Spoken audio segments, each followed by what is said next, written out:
"You're not listed, General," the young captain said, his voice low, eyes fixed on his tablet as if it could shield him from my gaze.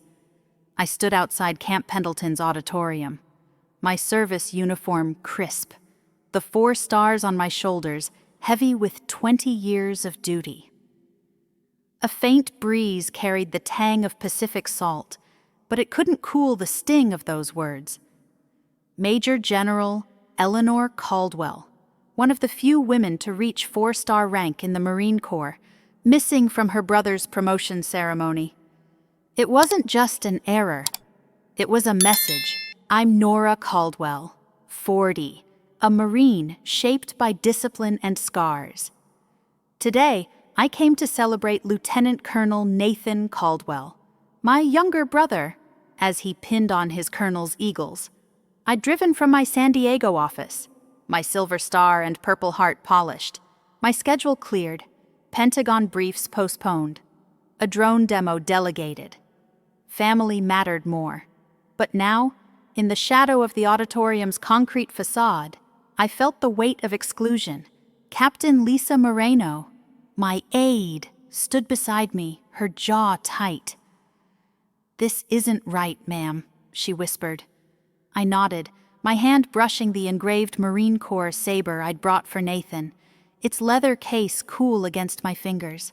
Through the glass doors, I saw officers mingling, their dress blues sharp under fluorescent lights. Nathan was there, shaking hands, his face unreadable. Had he known I'd be stopped? My chest tightened, but I kept my posture rigid, returning a passing sergeant's salute. The captain at the desk shifted, rechecking his list. "I'll call the coordinator." "General," he said, apologetic. I waved him off, voice calm. "No need, I'll handle it."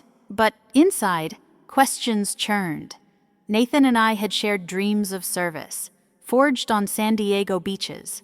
When had that bond frayed? The auditorium's hum grew distant as I stepped aside. The saber's weight a reminder of the brother I thought I knew.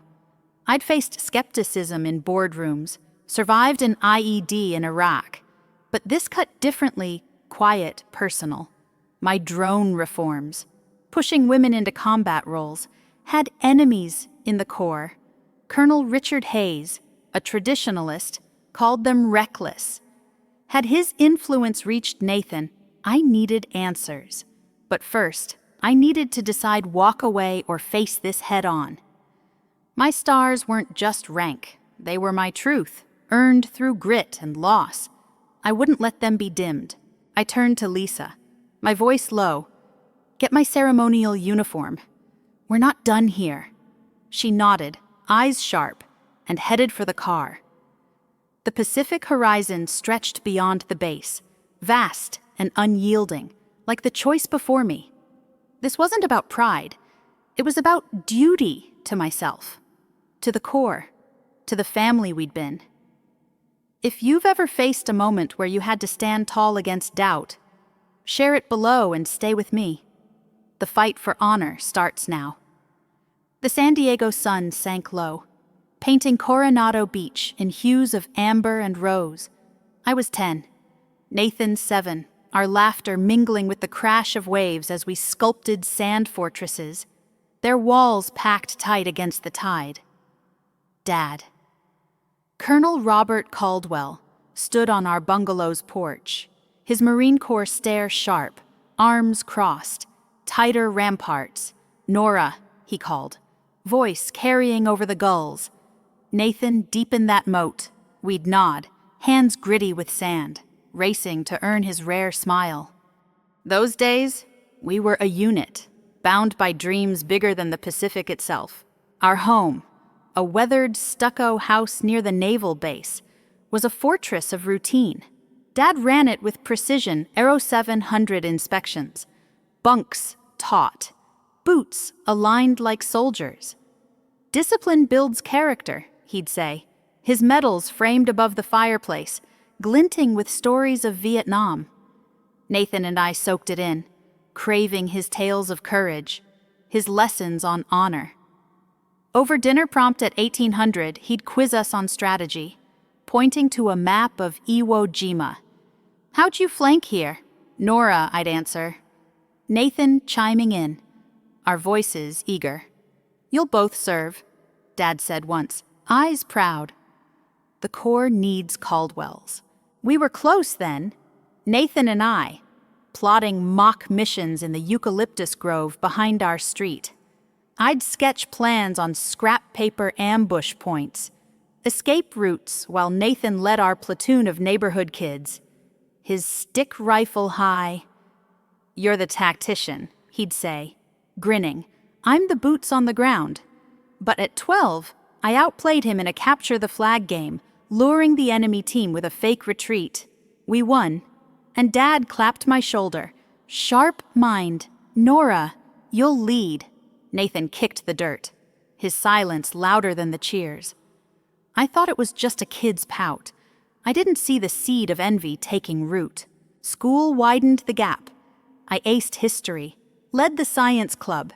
Nathan scraped by, his energy on the soccer field, not books. "You make it look effortless," he said once, tossing his homework aside, his tone half admiring, half sharp. I shrugged, missing the sting in his words.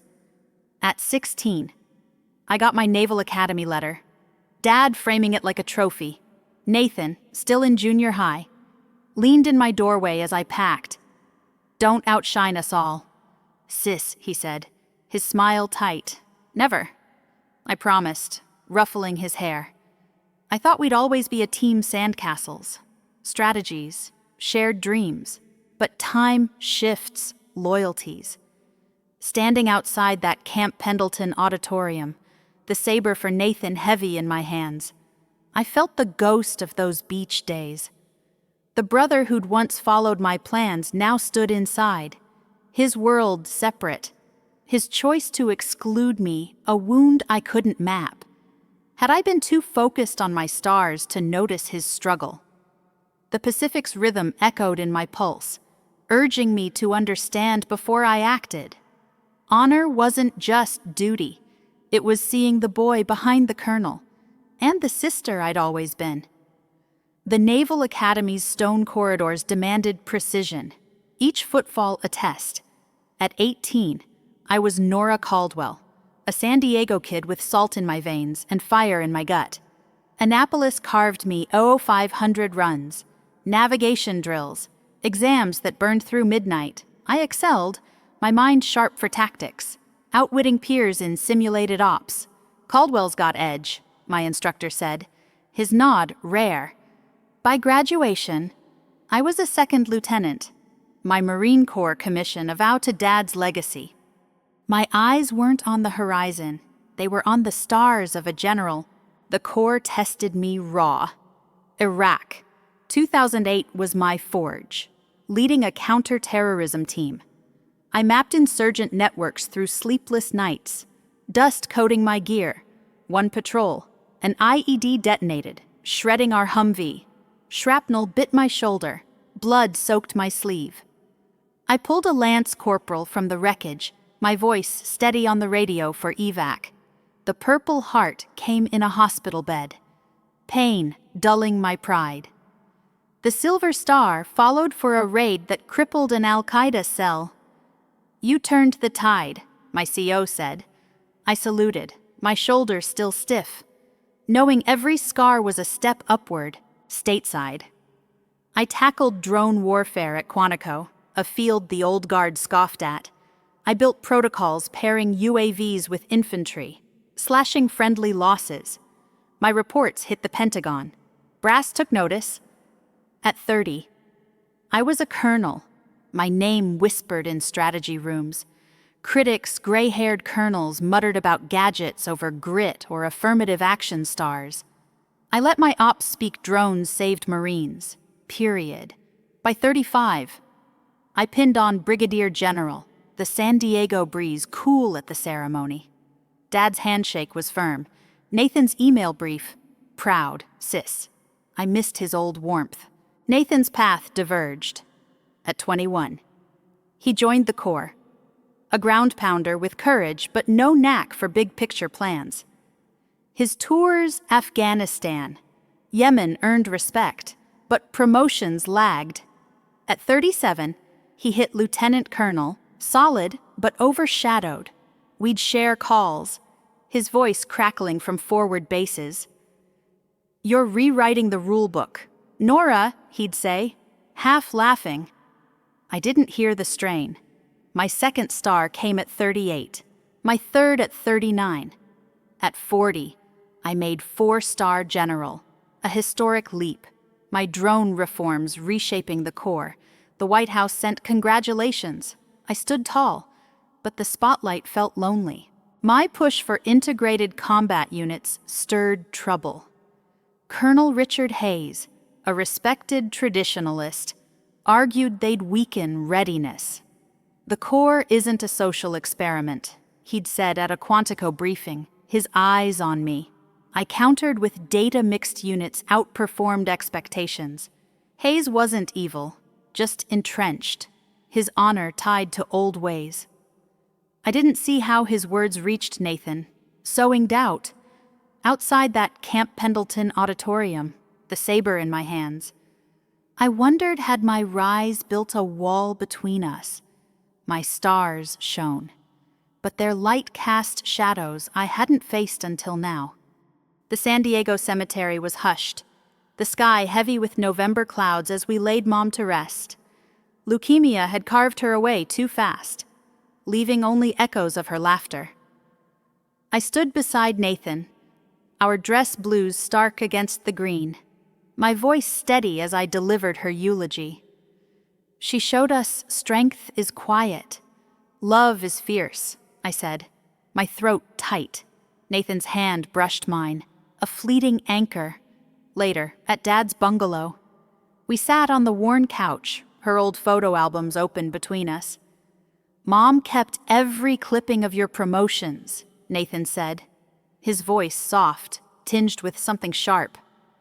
I pointed to his pages maps from his Afghan tours, scrawled with her notes, "She saved yours too." He nodded, but his eyes drifted, clouded, to the window. We'd been tight once, Nathan and I, our bond forged in childhood missions and late-night talks. I'd mail him letters from Iraq. He'd call from Yemen, his voice warm through static. "Don't let those stars go to your head." He'd teased after my silver star. I'd laughed, picturing his grin across desserts. But after Mom's death, the distance grew. I was 35, a brigadier general, my drone program shifting Corps strategy. Nathan, 32, was a major, his career steady but unlit by headlines. On a San Diego leave, we grabbed beers at a pierside bar. To the general, he toasted, his smile thin. "You'll get there," I said, mistaking his edge for drive. "Always ahead, Nora," he replied, his tone half bitter, half resigned. The real rift was quieter, fed by whispers I didn't catch. Colonel Richard Hayes, a Quantico fixture with a chest full of ribbons, had Nathan's respect. Hayes revered the Corps' roots grit, boots, bayonets, and saw my reforms as a betrayal. Drones replace Marines, he'd argued in a briefing, his voice measured but firm. "We don't need experiments." I'd countered with stats UAVs cut casualties by 30%. He'd nod, polite, but his eyes were steel. I didn't know he'd leaned on Nathan, framing my rise as a slight to real warriors. Nathan, craving his own mark, listened. When I hit 3-star general, Nathan's call was brief. "Big congrats," he said, clipped. "Ops are crazy." I bought the excuse, blind to the fracture. His lieutenant colonel promotion pinged my inbox weeks ago. Pride surged my little brother. Climbing, I called, voice bright. "I'm at your ceremony, Nathan. Wouldn't miss it." A pause. "Too long. You're busy." "Nora, don't stress," he said, cool, distant. I rearranged my world, canceled a NATO brief, delegated a Quantico review, family first. But now, outside Camp Pendleton's auditorium, the saber for Nathan cold in my grip, I saw the truth. Hayes's words had rooted in Nathan's doubts, turning my absence into his statement. This wasn't just a snub, it was a choice. One I hadn't seen coming. The Corps taught us honor, but family taught us trust. Both felt fragile now, and I needed to know why. The Camp Pendleton auditorium stood solid, its concrete walls unyielding under the California sun. I faced the registration table, my service uniform pressed, my 4 stars steady on my shoulders. The young captain, his name tag reading Ellis, scrolled his tablet, his brow creasing. "General Caldwell," he said, voice tight. "I don't see your name. Not on any list, family. VIP. Nothing." His eyes flicked up, apologetic but firm. My fingers tightened on the Marine Corps saber, its leather case smooth, meant for Nathan's promotion to colonel. A clerical error. No, this felt deliberate. A quiet blade slipped between ribs. Officers and families streamed past, their dress blues and polished shoes a blur. A few glanced my way, their salutes sharp but curious. Captain Lisa Moreno, my aide, stood close, her whisper sharp. "This is wrong, ma'am. Let me call someone." I shook my head, my voice low. "Not yet, Lisa." Through the auditorium's glass doors, I saw Nathan, his new colonel's eagles catching the light as he spoke with a cluster of majors. His gaze met mine, brief, unreadable, then slid away. My chest tightened, the saber heavy in my grip. He knew I was here. He'd let this happen. The captain shifted, offering again to check with the coordinator. I raised a hand, calm despite the churn inside. "Thank you, Captain. I'll sort this out." I stepped to the side, near a row of flags Marine Corps. American, California, their colors vivid against the concrete. My mind raced. I'd reshuffled my life for this push-to-drone brief, skipped a Quantico review all to honor my brother. But this snub wasn't just personal. My drone reforms, my push for integrated units, had ruffled feathers. Colonel Richard Hayes, with his reverence for tradition, had called them a gamble with readiness. Had he whispered to Nathan, framing my presence as a distraction? I pulled out my phone, thumbing a quick call to General Sarah Thornton, my Annapolis mentor. Her voice cut through, clear and fierce. "Nora, this smells like politics. Hayes's crowd, maybe. Don't let it slide, but don't make a scene. You're bigger than this." She was right. A public fuss would taint Nathan's day and fuel Hayes's allies. But walking away, that wasn't me. I'd survived Iraq, faced down Pentagon skeptics. This wound, though family, trust cut deeper. My thumb brushed the saber's engraving Colonel Nathan Caldwell. Duty and honor. The words mocked me now. Lisa watched me, her eyes steady. "What's the play?" "General," I exhaled, decision forming. "Get my ceremonial uniform from the car. Full kit." She nodded, moving fast. The auditorium's hum pulsed beyond the doors. Nathan's ceremony unfolding without me. But I wasn't invisible. My stars, my scars, my service, they were mine, earned through fire. This wasn't about pride. It was about truth.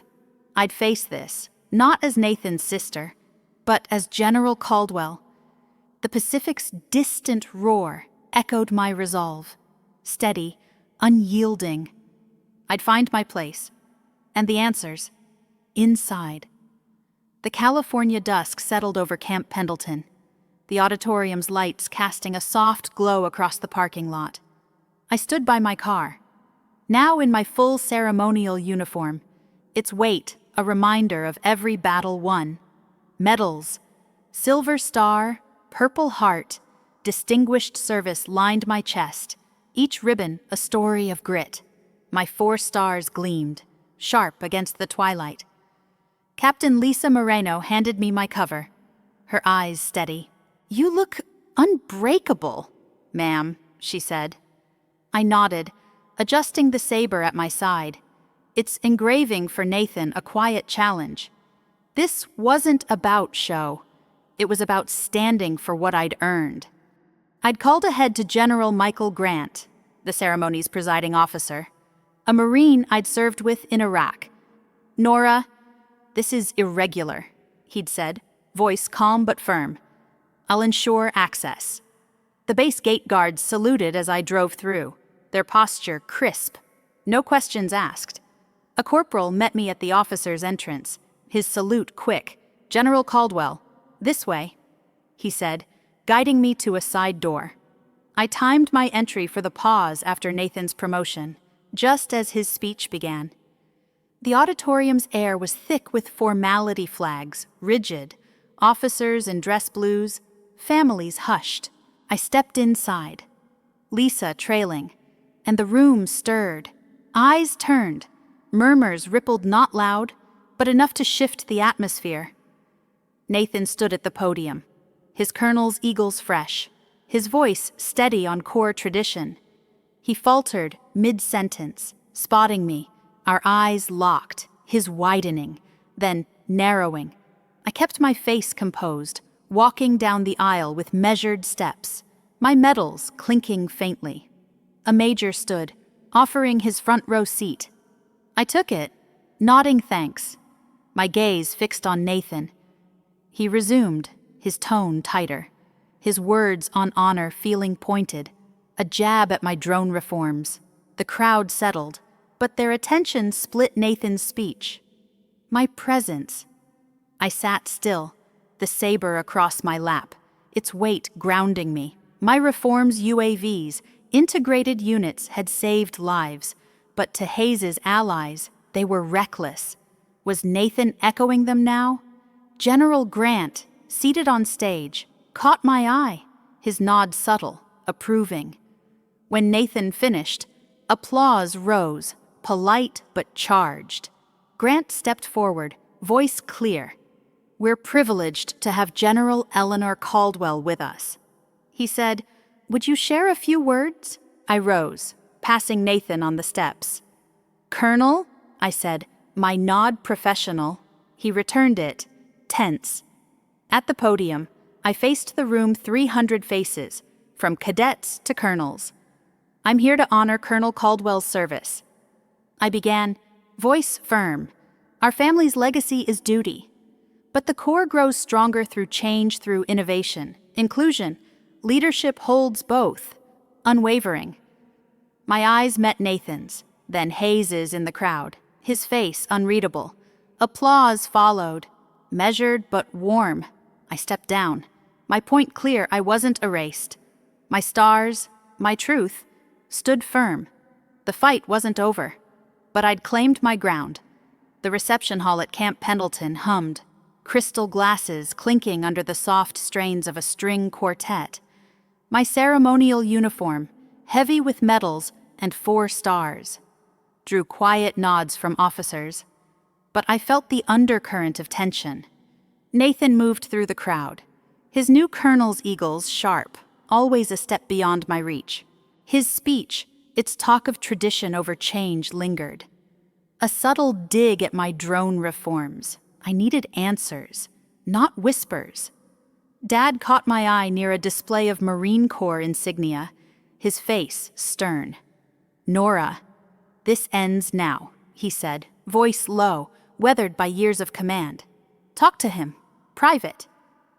He nodded to a side door. "Conference room, down the hall. I'll bring him."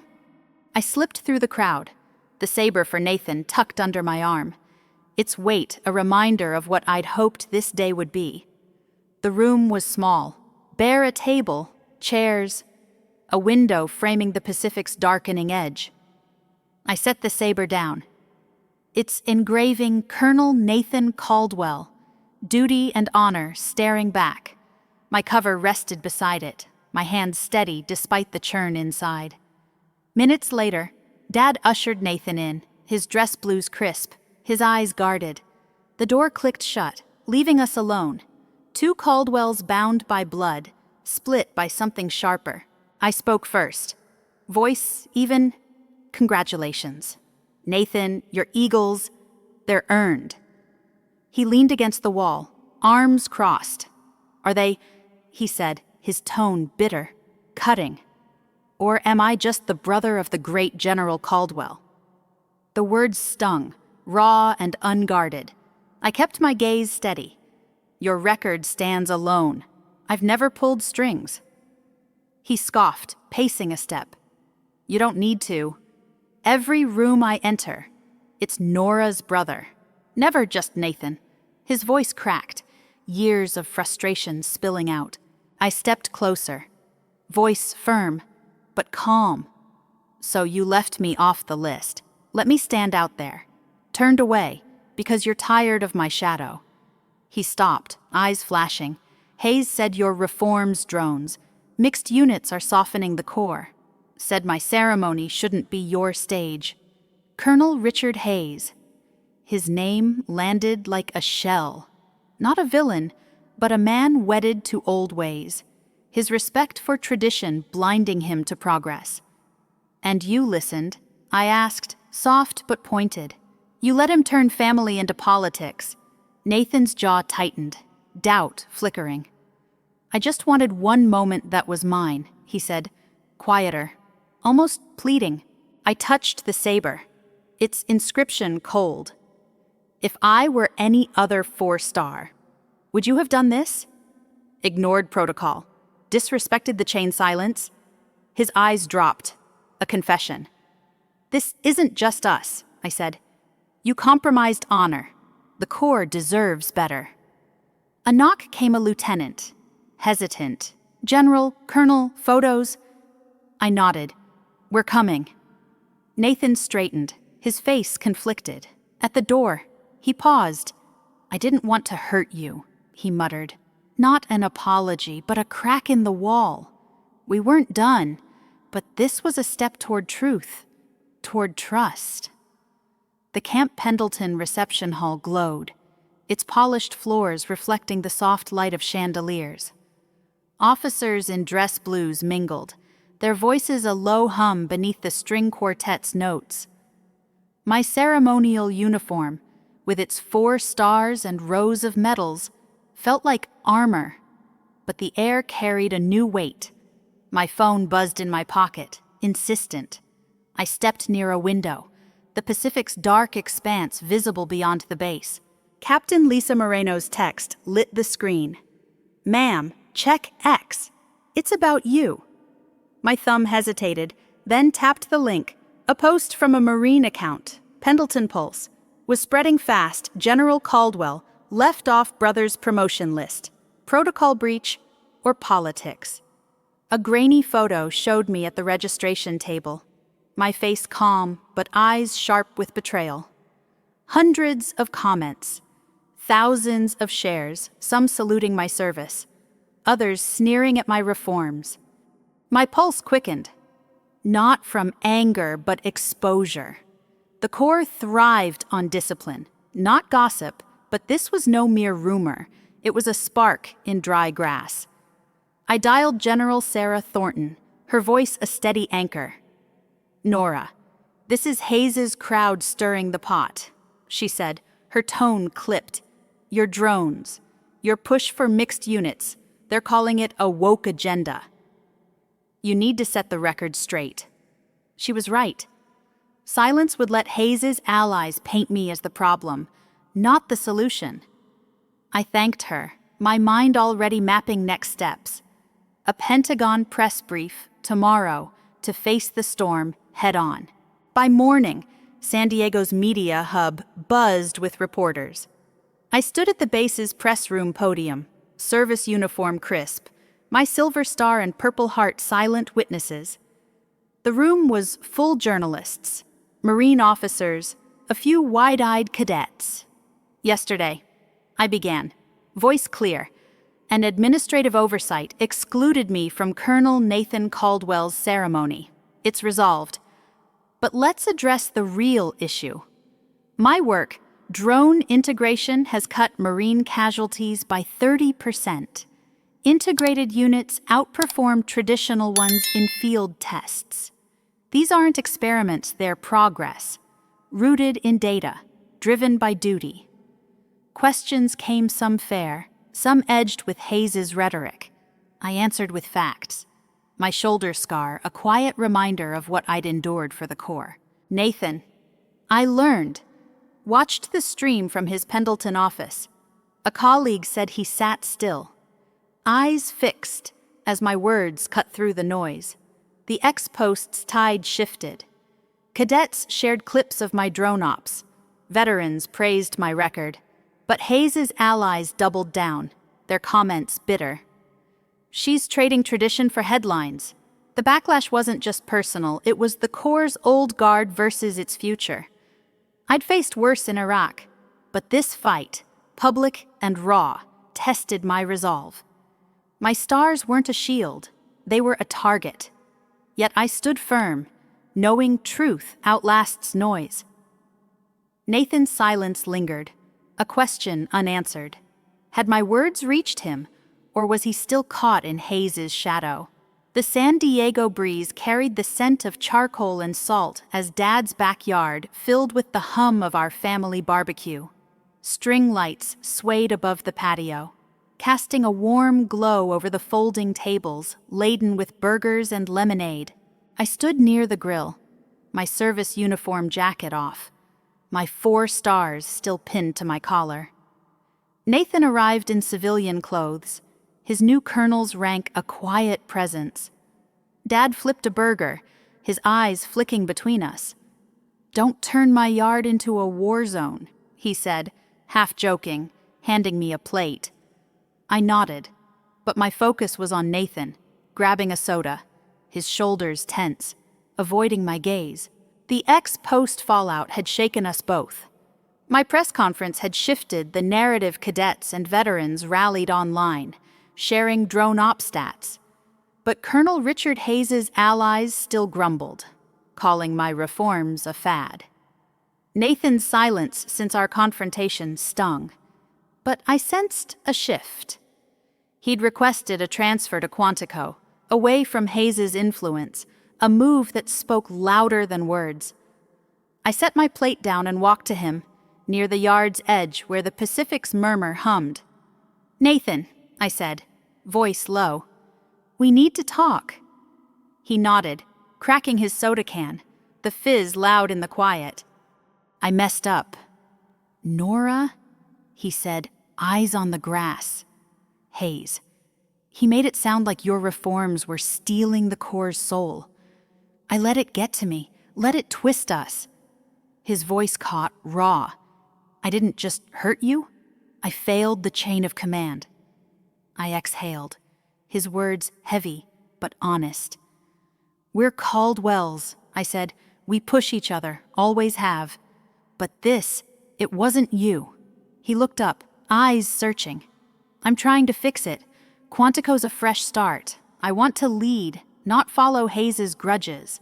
Pride flickered in me, cautious but real. "Then lead with your truth," I said. "That's enough." Months later, we stood together at General Michael Grant's retirement ceremony in DFEC.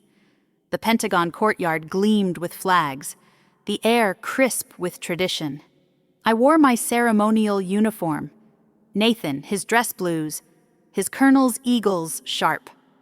My wife, Claire, stood with us, her presence a bridge. We greeted colleagues. No tension, just ease. A captain nearby murmured, "The Caldwells are a force."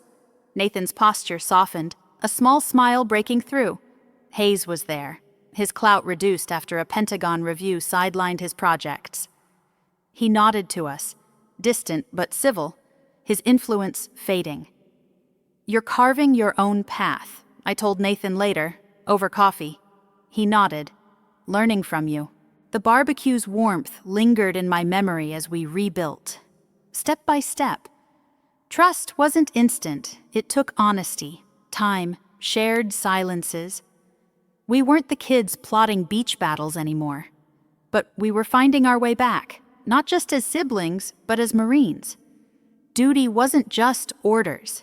It was choosing family, choosing truth, even when it hurt. The Corps, like us, was evolving, and we'd face it together. The Washington, D.C. Skyline shimmered through the auditorium windows as I stepped onto the stage at the Marine Corps Women's Leadership Summit. The room buzzed with cadets, officers, and civilians, their eyes fixed on me, my ceremonial uniform heavy with 4 stars and medals: Silver Star, Purple Heart, ribbons from battles hard won. I gripped the podium, the weight of my journey settling in my chest. Leadership isn't about rank, I said, voice clear, steady. It's about the choices you make when the stakes are high, when silence is easier than truth. I shared my path, not just the snub at Camp Pendleton, but the years behind it. The IED in Iraq that scarred my shoulder. The Pentagon fights for drone reforms. The quiet cost of being a woman breaking barriers.